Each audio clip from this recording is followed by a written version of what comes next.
What's up, guys, and welcome to episode, what are we on, 15, 14 of the Siobhan Speak Social podcast. And I'm cracking open a blue moon as I talk with y'all because I have so much to cover. And today I'm putting on my like old Sunday school teacher hat. I'm putting on my teacher hat, if you will. And this is more like a lesson plan.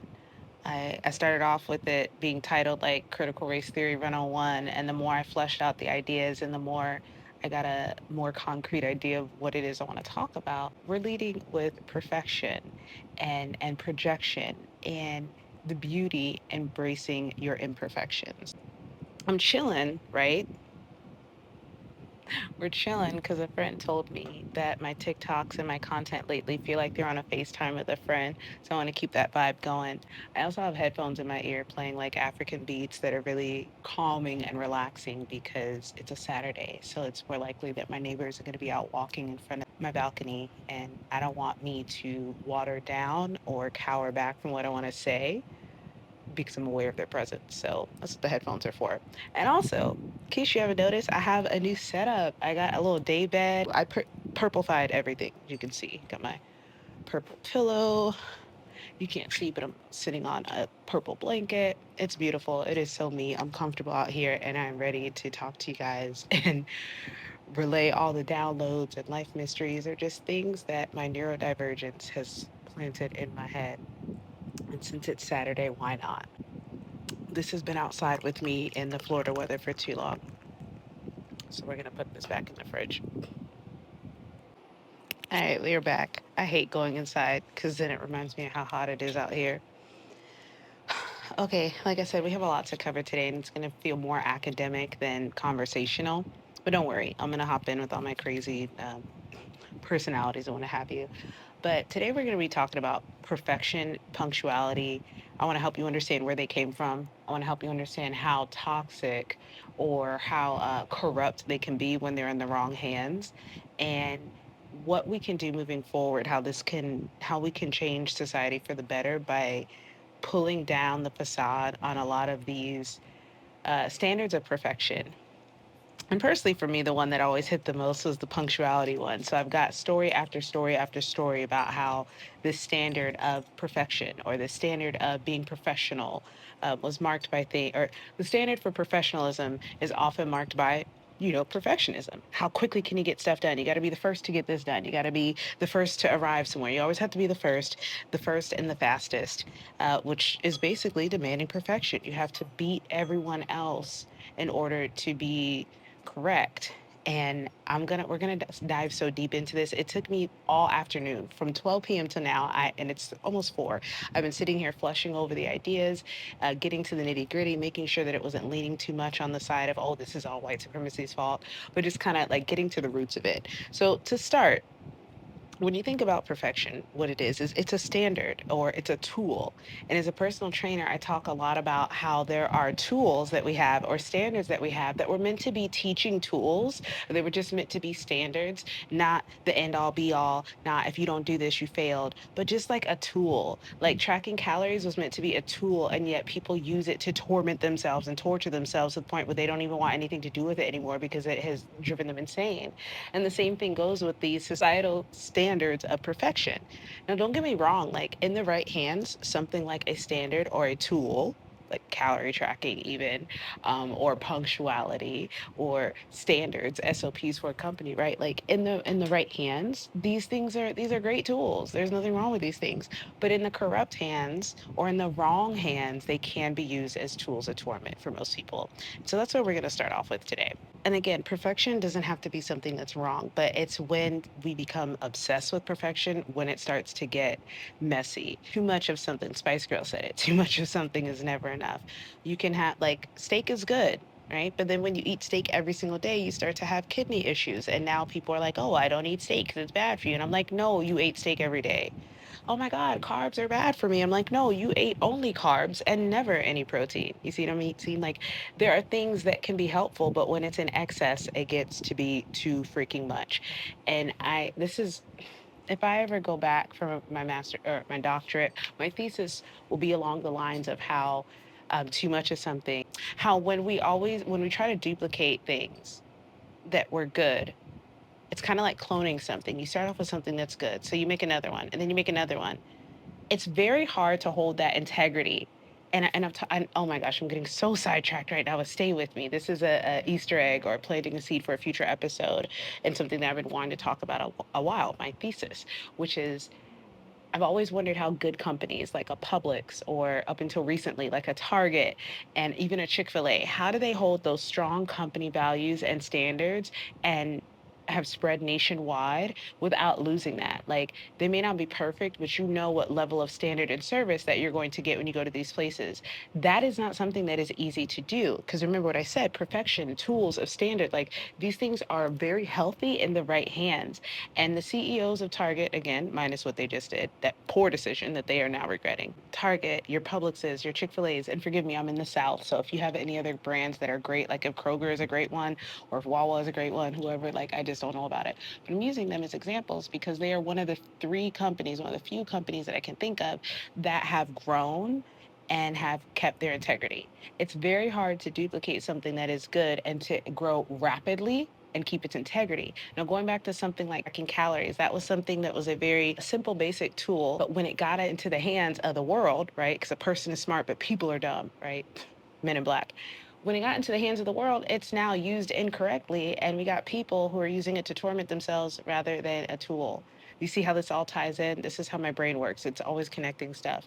So getting back to this obsession for perfection and getting back to the fact that like when things get bigger, it's hard to duplicate them.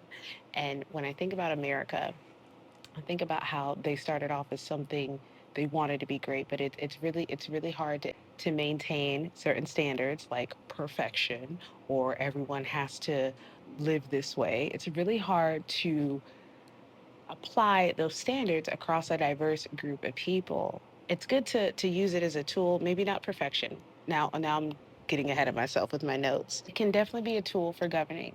It can also in healthy hands, but it can also be a tool to torment, to control people in unhealthy hands.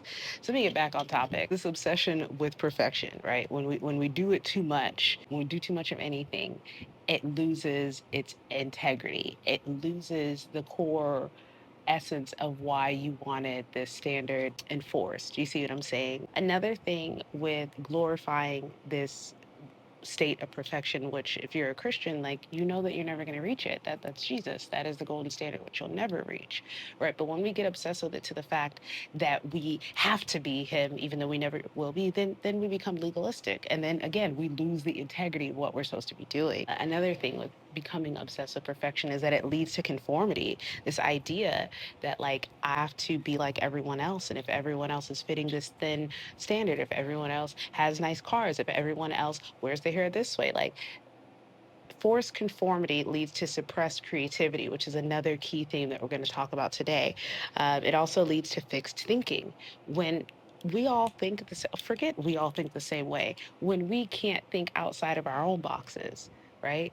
When you can't even imagine that there's another way of doing things, we shut out other ways immediately, and that obviously is going to hinder not only your growth, but the growth of everyone around you. Obsession with perfection will lead to fear of the unknown.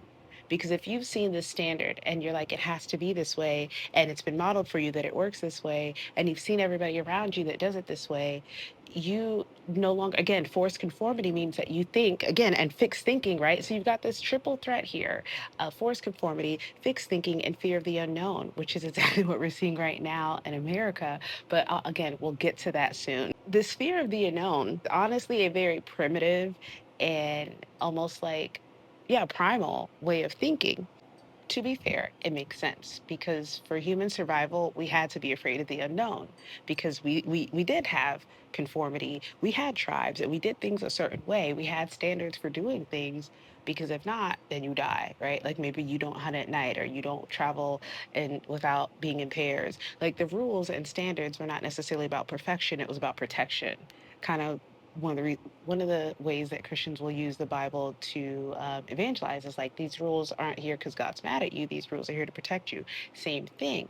So those rules that we had back in our primitive days were for protection and for survival. Like, no, we don't go into unknown lands because there could be saber-tooth tigers over there.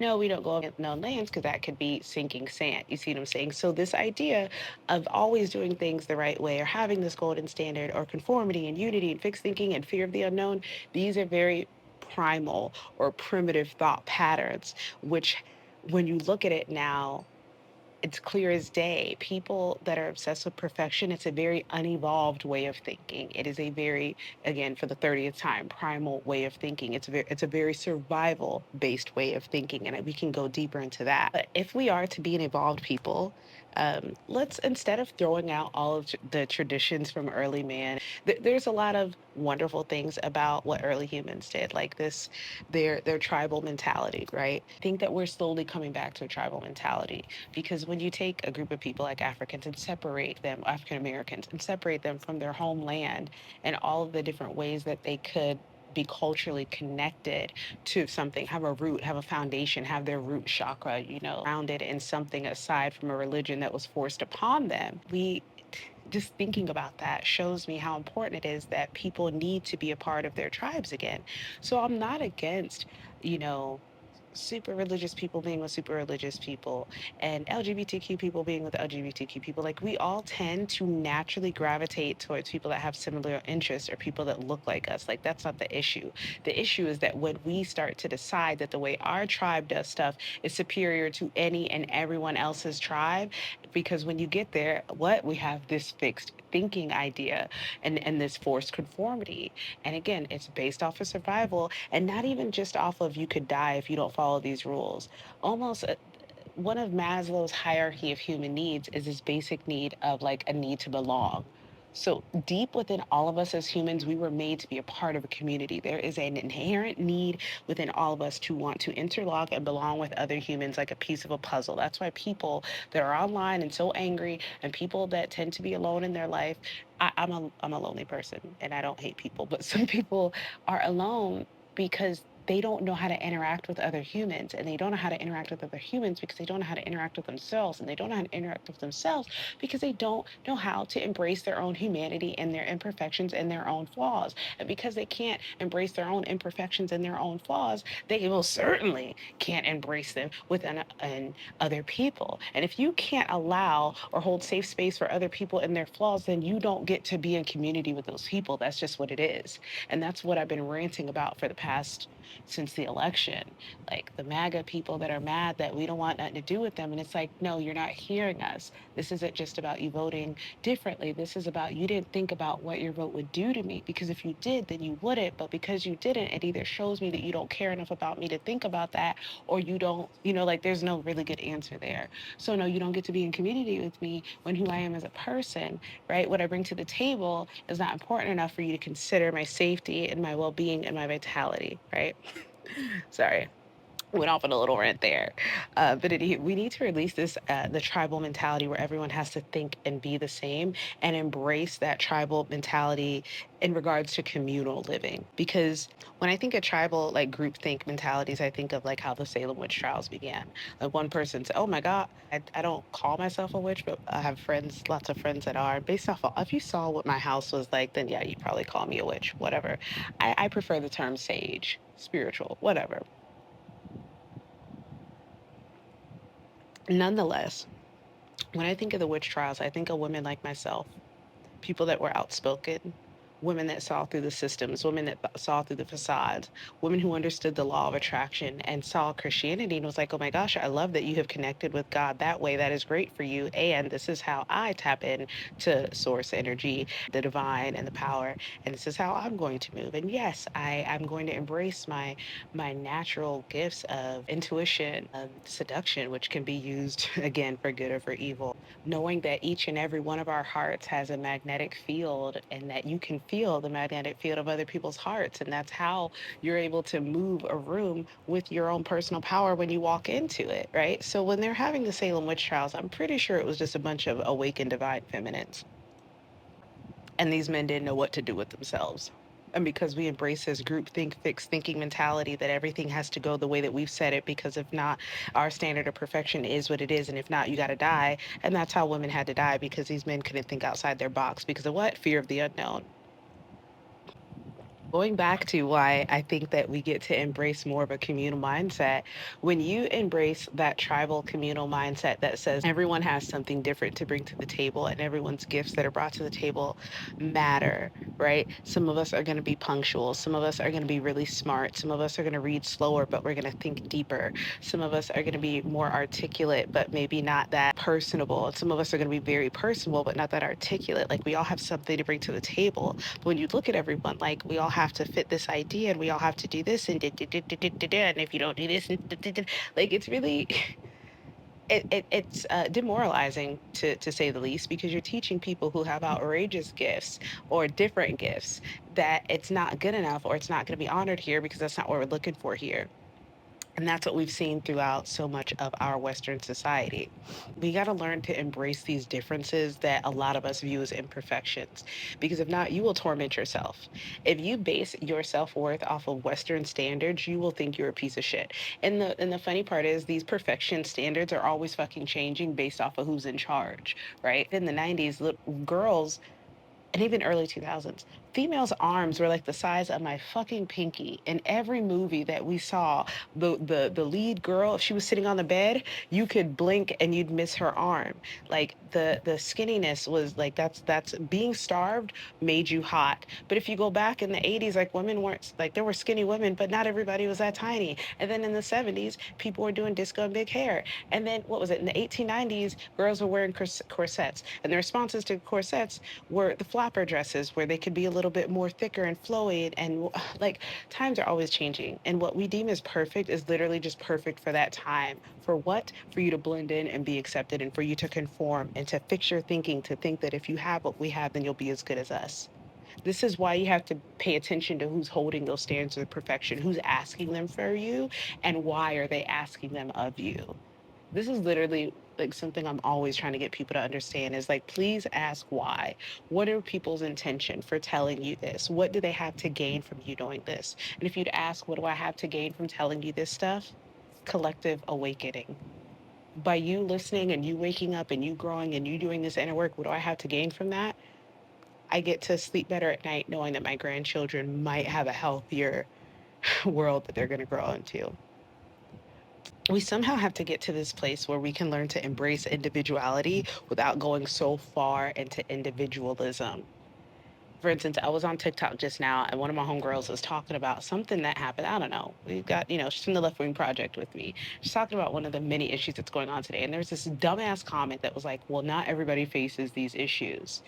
And I'm like, I was like, based on your logic, we shouldn't talk about anything that doesn't affect anybody else, right? Like if something happened to your kid, but it didn't happen to anybody else's kid, would you want us to not talk about it? Like, what are you saying? And this person's response was, well, I don't want kids. And I wanted to break through the screen, but I was thinking, like, is this a troll or is this even worth it? But the point of the matter is like, girl, you're so focused on you and what you're experiencing that you can't even consider that someone else might be experiencing something different. People that think like this blow my fucking mind. And I love my girlfriend. When we first met, she thought like this, and she still does sometimes because again, the work isn't done. But they'll be like, oh my god. But like people who will see somebody on the side of the road, and I'm not saying I pull over for everybody, but if I can, I will or something. My girlfriend used to be like, "Why are you so nice? Why do you do this?" And I'm like, "Because one day I might be on the side of the road, and actually I have been on the side of the road lots of times. I know what that's like, and I might be able to help them." And sure enough, and I've showed her. So now to the point where she sees someone, especially if it's just women. Actually, okay, if I can't help someone, I do. Like I've taken someone to the gas station and I've pushed people's cars before. Why? Because I've been in that situation. And even if I hadn't been, my brain is like, well, if I was broke down, I would want someone to help me. And in a world where everyone's only thinking of themselves, why are we only thinking of ourselves? Because we got to reach that perfectionist standard. And we can't possibly be on time everywhere, be right all the time, be prepared for everything if we're stopping all over the place and helping to take care of other people. Heavens no. And that's what's so funny is because that's exactly what Jesus did. And he was not punctual all the time, places, I'm sure, because every time he turned around, somebody needed healing and he had to stop and talk to them. But Jesus was my model for why I don't really care about punctuality, because there have been times where the Spirit has led me to go talk with people and I sat and talked with them. And when by the time we finished, it was just the right time for me to turn around and start talking to someone else and vice versa and yada, yada, yada. And so I've learned that in those moments where I wasn't fixed to a schedule, things flowed and there was opportunities for me to minister. There was opportunities for God to use me. But if I was so fixed and stuck on a rigid schedule, I would miss divine appointments and opportunities. Same breath, people that are like that, they're doing the same thing. They're not leaving room for divine appointments and divine chance and providence because they're so busy trying to make everything perfect on their own. And if you're a girly or a guy that's into manifestation and you're wondering why it's so hard, it's probably because you haven't learned to release attachment to the circumstances or release attachment to the timeline. This is what prompted this whole YouTube, this whole podcast. Is I was talking about time is not real and releasing attachment to timelines, and how people that are so rigidly stuck to timelines are really hard clients to train. And they also really have deeper issues that have nothing to do with time and more to do about control, kind of like how it had nothing to do with the eggs. But we'll get into that. Let me take another sip of this beer and run inside and get a cold one too, because Florida. All right, we are back. Part two. I started talking a little bit about punctuality and how I don't take that shit seriously. And if you didn't tell you to, you should go check out those two TikToks that I posted before my little break that you guys did not experience. Okay, so as far as punctuality goes, I'm not knocking it. Just like I'm not knocking perfection as a standard and as a tool and as something that has its place. But again, too much of something, too much emphasis on something never works out good. Again, I'm still blown away at whatever Target and Chick-fil-A and sorry, Publix have done to be able to take something that is good and make it a good thing a lot of times over and it not, become cocky, which is what usually happens, America and the mega church I came from. It's really hard to take something that is good and duplicate it and not lose its value. So, anywho, going back to punctuality is not a bad thing, but if you think that it is the only thing, there we go. It's not about whether it's too much of something. Yes, it is. It's not just that we do too much of something, it's when you feel like it is the only thing. It's generally why you end up doing too much of something is because you think it's the only way and you overdo it and you run it into the ground. When you have something like a perfection model, like perfect attendance or punctuality, we sometimes will hyper focus on things like that aren't even that irrelevant. Like, do they play a significant role? Can they help us? Absolutely. But are the only way to tell if someone is professional or not? Absolutely no fucking lutely. Or not even professional, right? Like, because don't even get me started on what professional is. That is a social construct in and of itself. Because when I'm training my clients, I have my bandana on, I have my hoop earrings. If I'm my grill, I would probably be training people in my grill, besides the fact that it gives me a little bit of lisp. But this idea that you have to look or be a certain way to be professional, it's like, what is professional? There are those of us, what if you're an AC tech? Does he need to show up in a suit to be professional? Or he has to wear a uniform and that lets you know he's a good AC tech? Does it really? Because that doesn't tell you what's in this fucking person's mind or in their experiences or in their soul. So I hate this idea of professionalism is packaged up as this is, the standard way of looking in white corporate America. Tell someone if you're a good hire or not. Tell someone if you're going to be a good service provider or not, because it doesn't mean shit. You can dress stuff up. You can put shit in a box with a bow on it and it's still going to be shit. And that's why that, like, if I could summarize these whole two podcast sessions that I'm going to do, it's that you could literally, what's that line from Tommy Boy? You could put a guarantee, you could shit in a box and stick a guarantee on it. And all you've done is guarantee them that it's a piece of shit. So this idea that if someone shows up on time, then that must mean, they're blah. It could. It could also mean that they know you're so simple that you think that them being on time is the only way to know if they're a good hire or not. When the person that was late could be an amazing hire, but they have life circumstances like, I don't know, systemic oppression and racism that, like, 'cause they got to take the bus, but they were late that day because they had to take their grandmother to an appointment. Why they had to take their grandmother to an appointment? Because their Medicaid got cut off. Like, you see what I'm saying? Like, there's so many fucking nuances to people's life. And there's so many people like myself and people with even worse situations who get passed over, who get overlooked, who don't even get a second glance because they're not something that fits society's model of perfection and professionalism. When you're late, we can't give you a second chance. Again, I understand standards and I can't tell companies what to do, but I am going to let y'all know, like, that's not the way I'm running mine. And in fact, is it time for me to talk about this? Literally, oh my God, I love this. I'm glad I'm actually flowing with my notes now. But yeah, when it comes to punctuality as a sign of professionalism, I have stories for days. In fact, I told my sister, I was just texting her the other day, and I was like, when Mind and Body pops off, and it is a big organization, it does grow to be like a Target or a Publix, and I'm going to do whatever they did to keep my baby, my vision tight so that I may not have perfect employees in all 50 states, but you know what? They know the fucking mission and they understand the assignment.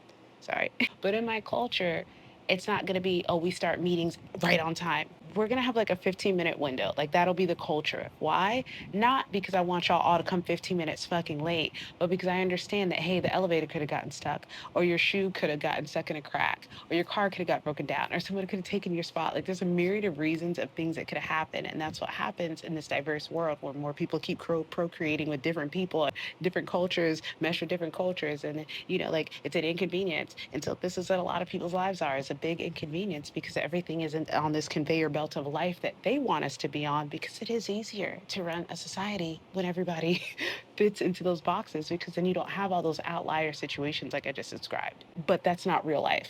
And to expect humans to adhere to a system where everything has to always go perfect as planned is fucking insane. Abbott Elementary, when why can't I think of her boyfriend's name right now? Why did I decide his name was Eddie? Gregory. Okay. When Gregory was trying to make his lesson plan, like I think he had just become a teacher. It was like his second year and they gave him a strict plan. And he's like, all right, I'm going to do all the stuff they told me to do. And then Barbara, who's like a veteran, she's like, yeah, so you're not going to get all that stuff done. Do the best you can with what you have. You got to have that mentality, right? Or at least it's healthy. Hold on, my African music in my head went away and now I got a YouTube commercial. I'm not having it. Did my music finish or did like, oh my God, this is too much. Please bring it back. Jesus. Oh my God, someone help me. So anywho, as I was saying, I just lost track there. If it was important, it'll come back. So anywho, I was telling my sister that when I have my corporation, we're gonna have 15-minute windows to give space and grace for people. Because at the end of the day, like even if we do start the meeting at 9 a.m. on the dot, we'll still start it at 9.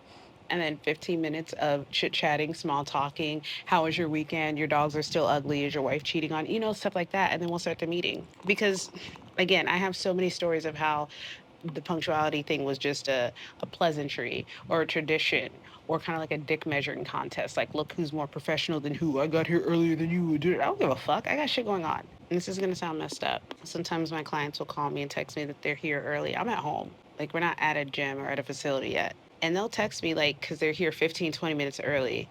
And I just look at that text like, okay, bitch, I'm on the toilet. Like, I'm at home. I don't like people showing up to my house unannounced. I damn sure don't like people showing up 30 and 20 minutes early. Like, no, give me time. But I also set that expectation, let people know who I am and how I am. And it's usually only older clients and they're going to arrive everywhere early. So I'm not even going to fight with them on that. I'm like, okay, I'll see you at 8:30 or whatever the appointment time is. Y'all not finna, because no, because they're going to show up 15, 20 minutes early. They're going to start early and they're going to go all the way to their ending time and then some to talk. Again, I have stories for days. For example, something I've learned, punctuality has been such a really interesting teacher for me, right? Remember how I was saying it's like a dick measuring contest of who's better or who's got their shit together most? See, I have a few stories. Let's start with, all right, number one, the dude I used to just work for.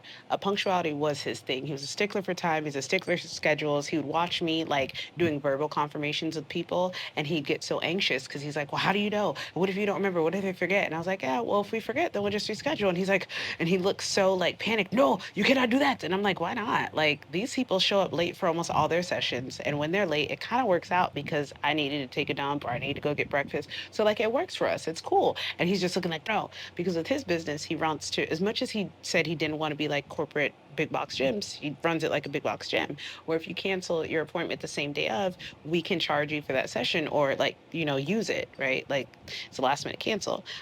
I try to enforce that, but with some of my best clients, like the people that I really look forward to working to, the people that always pay, the people, you know what I'm saying? Like good clients, they're always late or they would always do last minute cancellations and have to reschedule because fucking life happens. And if I would have did it the way he did, these people, the way their payments were set up, like it would have fucked them over severely. And that's how most of corporate America is set up, to fuck over the customer severely. I don't want to do that. They're attorneys and they own their own firm and they don't care. And it's just an expense, whatever. And that $800 a month versus $1,600 a month. You have to, like, it's not killing them. It sucks. But you know what I'm saying? So, like, I didn't want to do that because I knew my demographic. I knew the people that I want to serve. And doing something like that to them could, one, help them be more consistent, of course, but two, it could be detrimental. And I know because I've been there. So for me, that standard of demanding that standard of perfection from your clients, it wasn't going to work for me. And in fact, I learned, again, punctuality taught me something. Like my clients that are super punctual all the time, or show up early, or make a big deal about times, stuff like that, which is was the story I talked about on TikTok. These clients tend to, as far as mindset goes, and now from a coach's perspective, these people are the ones that are inflexible. These are the all or nothing people. These are the slower to change and harder to coach people. Like, yeah, you're on time and you're also a fucking headache because you're super inflexible. And you come and you're always crying about how you haven't seen progress. And it's because if you miss a day, you throw the whole week away. Or if you open up the app and you see that the workout I wrote for you today was long and you have 30 minutes, so you can't do the whole workout. So you just don't do any workout at all. This is the type of mindset that these people have. Not everybody, but this is a trend that I've noticed. People that use the perfection and punctuality standard as a measure of whether they did good today or whether they are good. You know what I'm saying? Like they tend to be harder to coach. And what's funny is like they're on time and they're early. And I'm like, yeah, but like, are you like with your energy and your attitude? Do you really think a bitch wants to see you on time and early? So I'm just saying, stop. On the other hand, the clients that have not been so punctual or have had life happen, and I want to distinguish right now the difference between people who are just on time, like regular people on time, versus people who are sticklers for time and give me a hard time if I'm like not right at the door when they get there, or if we don't start on like on the dot. They're the ones that are what I just described, harder to coach, inflexible, and always stay after the session and talk to me for an extra few 5, 10, 15 minutes. And I'm like, bitch, you weren't worried about respecting time. That's not what it was about. See what I'm saying? So, anyhow, on the flip side, the people that were not always punctual or had to reschedule a lot, or life was always lifing for them and not even in a bad way, for these people, I was so happy to see them. So, when they were late, like I didn't want to give them a hard time about, first of all, I don't want to give anybody a hard time about being late because I don't know what they just came through. They could have just broken their ankle and don't want to show any weakness. Their kid could have just had something and they don't want to show that their kids are going to be the reason why they can't get this job done. Like, you have no idea why your clients or your employees or why your friends or why people show up to places late, because people lie. So, like, chances are, if it's something that they wanted to do and something they wanted to be at, they wanted to be there. And so then being late was probably not intentional. So you being a fucking asshole, making it awkward, isn't going to make it a better relationship between you. And I had my coaches do that to me, so I don't want to do that to people. So anywho, going back to the people that are not usually perfect, I'm happy to see them. Like, and we have a great time while they're there, and it goes well. Hold on, the wind's starting. Okay. So yeah. But even outside of like the client and like coach relationship, I want you to think about your friends, because I'm that friend that if you invite me, I'm not going to be on time. You know, I'm going to be late. I'm going to be fashionably late. I'm going to be leaving when I get there. And it's not any sort of disrespect to you. I have ADHD, so chances are I got lost in the moment of whatever I was doing.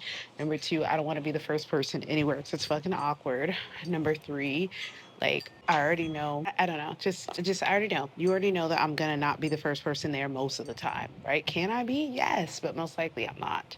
And with that said, when I get there, people aren't like, oh my gosh, there's our late friend. It's like, great, she's here, da da da.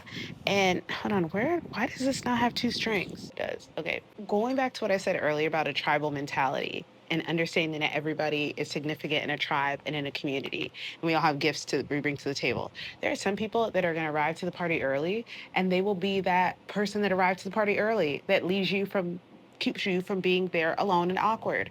And then there's people that are going to arrive late to the party and they're the life of the party and they're going to get your party started. And then there are people, the moms of the party, they're going to make sure that everything is taken care of for you while you're there. If everyone stuck to the I have to be punctual standard of perfection in your friendship, and everyone got there at 7 o'clock on the dot, and let's say you didn't have all the ice, like I didn't have at my party one time. And let's say life. So you all standing there sitting around looking crazy now.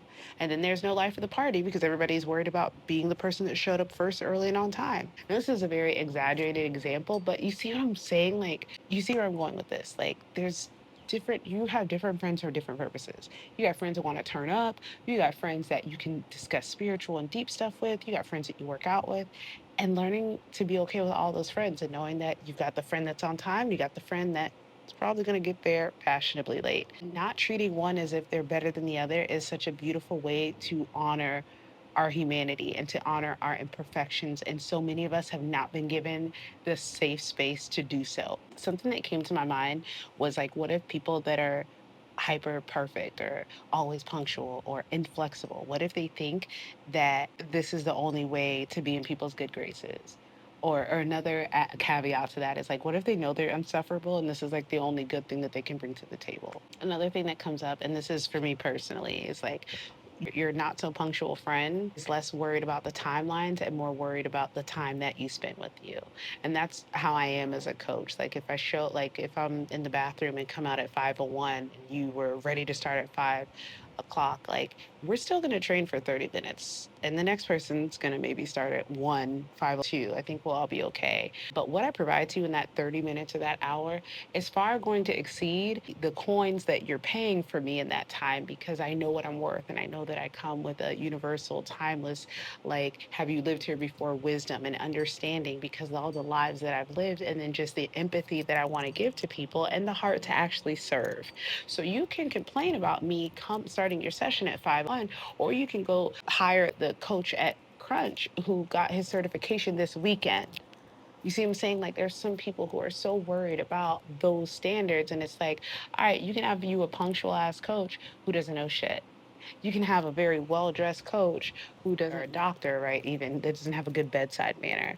Like we have to learn to look beyond what's just on the outside or what we have been told. We got to quit taking things at face value. On the TikToks that I was talking about, I was referring to the idea of time being a social construct, whereas Western civilization focus heavily on punctuality, as I just talked about, and Eastern, they focus more on like things happening simultaneously and all of the time and what's happening in those moments, the quality of those conversations, the energy that is exchanged, this is that the other. And how I learned about like what island time is, or what we call in the States colored people time, which is a little late. And in the TikTok, I was talking about how like we would go somewhere, like we'd wake up every morning on these mission trips to get on this bus and drive like 2 miles up the mountain. And they say we have church service that's starting at 11, and we get there and like church service doesn't start till 12 p.m. in the afternoon, and we're not finishing till like 5, or in some a lot of times it will be like 8 p.m. or 9. Who cares if we're starting at 8:15 or 8:30 or whatever, because the church service is going for an undetermined amount of time. So like they don't really care. And in my head, I'm like, well, wait a minute, don't people have to go to work and don't this and that? And I'm like, everyone just kind of flows and goes in their own rhythm. So it just works well. The same thing with traffic. There's not a whole bunch of traffic laws down there when I was down there, and I didn't see any accidents. Like I was scared for my life driving the first couple times I went to a country in the Caribbean or in Central America. And then it took me like the third or fourth trip to be like, you're so worried about how these people drive, but when did you see any accidents? Meanwhile, accidents, like we don't listen to the radio anymore in 2025, but if I did turn on the radio, I would hear nothing but accidents on I-4, accidents, I-4 eastbound, southbound, you know what I'm saying? Like, so what if these tools that were meant to help govern us here became something that almost torments us because now they're controlling us so strictly, right? Like accidents, we have so many deadly fatal accidents here on I-4, and we have highway patrol, we have speeding tickets, we have radars, we have all these things, and it doesn't make people any more safer. We have guns here that are meant to protect people, like so you can save, like, stop the bad guy, and like that's not what we're seeing them used to do. So what if these ideal standards are not actually doing what they're supposed to do? And what if those things are never really serving their purpose? Because at the end of the day, in the wrong hands, they can be used, again, in corrupt hands, it can be used to control. And I was thinking about that, like or how we said it was never about the eggs or the people that keep me late, like the demand that, we have to start at 5 o'clock, not 5:01, not five, whatever. Like, what if this is a way for them to control something? And it is. What are they controlling? For the client that was like making it her business to make sure that she was always on time and shaming me if I was there late, even if I told her why I was going to be late, like, hey, I'm working at the other facility today. Can we push it back to 6? 6:45 as opposed to 6:30. Ah, I'm gonna kill you. And then she was just playing around, but like give me a hard time about it. And it's like, well, maybe like what if this is about control, what are they trying to control? Again, because people pleasing isn't because someone's so insecure. People pleasing is about control because they want to control your perception of them. They want to control their image. And now it doesn't seem like such a sweet, innocent thing anymore. When you know that people are using that as a way to control the way that you perceive them, they want to be perceived as perfect. Now I'm actually offended because 9 times out of 10, those people that are so overzealous about minuscule things, it's a facade, it's a cover, it's a facade of perfection. And this facade of perfection is what, up until now, has what has made them be accepted. Because, like I was saying before, what if some of these people are so punctual and perfect because they know or they feel like they don't have a lot to offer other than that. And I bet you the reason why they don't feel like they have a lot to offer other than that is due to their lack of introspection. And again, from experience, that has been the case. People that I know that have felt that way, where they have to bring their perfectionist or they're perfect or I'm always on time or I always do this, they feel like this is all they have to bring to the table. Because when you strip away all those things, they usually don't, there's not a lot left to them. And that's not saying they don't have a lot to offer. It's saying that they have given into this society's idea that this is what will make them acceptable. And remember, perfection suppresses creativity. So a lot of these people, honestly, may not have much left to offer because these ideal standards have suppressed that creative spirit within them. My gosh, I can't believe we're just now finally wrapping up part 2 of episode 1. But again, when and a little tidbit on perfection, right? We've talked about how perfection is used, how it's a great tool for standards, like bodybuilding. This is what a bodybuilder's body looks like. Doesn't mean you have to, but it's like, it's giving you a standard, right? The model professionalism. This is what it could look like, but it doesn't mean you have to, right? And in the wrong hands, it can be used for bad things. Like we can use standards to categorize people because it's a lot easier to govern and it's a lot easier to get things done. But in the wrong hands, these standards could be used to control people. Like right now, how they have an autism registry. Please don't get me started. But all of these things, whether it's from capitalism, making everything like a conveyor belt, as simplistic and homogenous as possible so that it could be easily replicated and done again. Capitalism has taught us that perfection and conformity is the key to scaling. Oh my gosh, I could do a whole podcast on why scaling used to give me a visceral response. I get it now because like my goal is not to do that because of everything I just talked about before. The patriarchy has taught us a whole lot about perfectionism and conforming.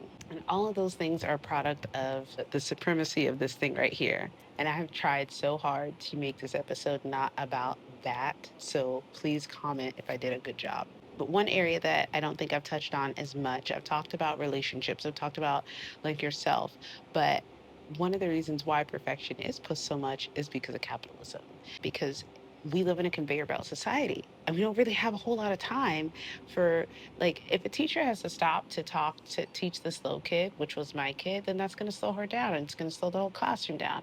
If during an orientation of 30 new hires where you're only going to leave 15, if one of the let's say number 17 who isn't even going to make the cut, you got to slow down and teach him something, it's wasting your company's time and dollars because hey, he's not even going to make the cut. Like we live in a conveyor belt society where everything has to be bigger, better, now, faster, right here. And you're probably contributing to that. I know I was every time I'd order something from Amazon, like a fucking piece of duct tape, so that I could get it overnight right now. Like someone has to get out of their car and walk upstairs to drop off some fucking tape for me because I wanted it overnight. I didn't want to pay for shipping and I didn't want to I paid for the convenience. We all contribute to this conveyor belt society.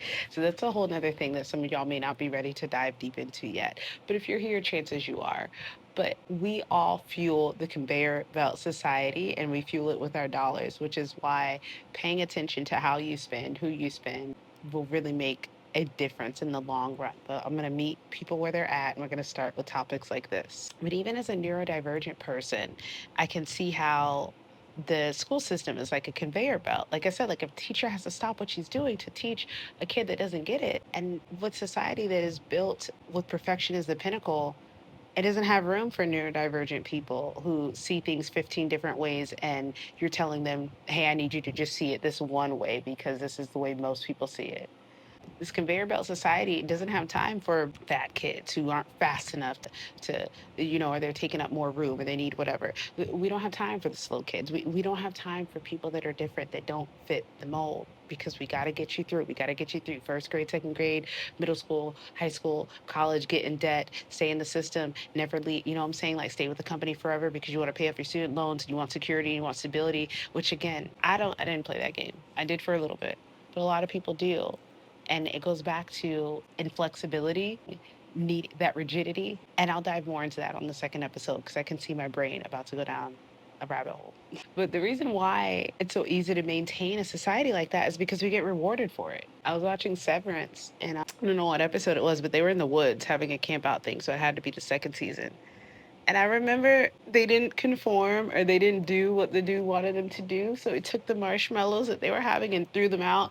And I can just remember thinking, like, only good kids get marshmallows. Or only those that conform get the marshmallows. You get the candy if you conform. And it just is cracking me up because, like, we're rewarded for conformity. You're rewarded for perfect attendance, which means you're rewarded for having a perfect life, even though that's something that you couldn't even fucking control. Congratulations, right? It's like rewarding people for being white. Congratulations, you're at the top of your class. You got this, that, something that you like. Again, I'm not saying every white person is smart and is naturally going to go to the top, but I'm saying, like, giving people rewards for stuff that's out of their control, like giving someone a beautiful award. Like, she can't help that she's beautiful. Give them an award for who they are inside, you know? But we're rewarded for conforming.